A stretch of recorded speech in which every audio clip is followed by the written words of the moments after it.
ज्या माणसाला स्वतःवर प्रेम करता आलं ना, जो माणूस स्वतःच्या प्रेमात पडला ना, बघा ना प्रेमात पडल्यावर काय काय होतं.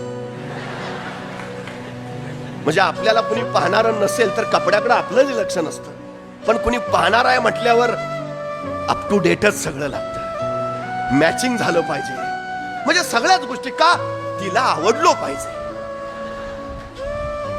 तिला आवडण्यासाठी जेवढं सगळं करताना तेवढं सगळं स्वतःला आवडण्यासाठी कधी केलंय का हो? मी मला आवडलो पाहिजे, मी मला योग्य वाटलो पाहिजे, मी माझ्या डोळ्यात माझ्याबद्दल आदर राहिला पाहिजे, मी उत्तमच असलो पाहिजे, मी सर्वोत्तम ठरलो पाहिजे, मी सर्वोत्कृष्टच बनलो पाहिजे. हे कधी होईल? ज्यावेळी तुम्ही स्वतःवर प्रेम करा. मी आवडलोच पाहिजे. स्वतःवर प्रेम करायला शिका. कारण स्वतःवर प्रेम करायला लागलात तर तुमच्या क्षमता वाढीला लागतील, तर तुमचं कौशल्य वाढीला लागेल. काहीतरी करू शकतो, बनवू शकतो. ही भूमिका फार महत्वाची आहे, सगळ्यात महत्वाची. आणि जी माणसं स्वतःवर प्रेम करतात ना, तीच माणसं यशस्वी होतात. हा आतापर्यंतचा सगळ्यात मोठा अनुभव आहे.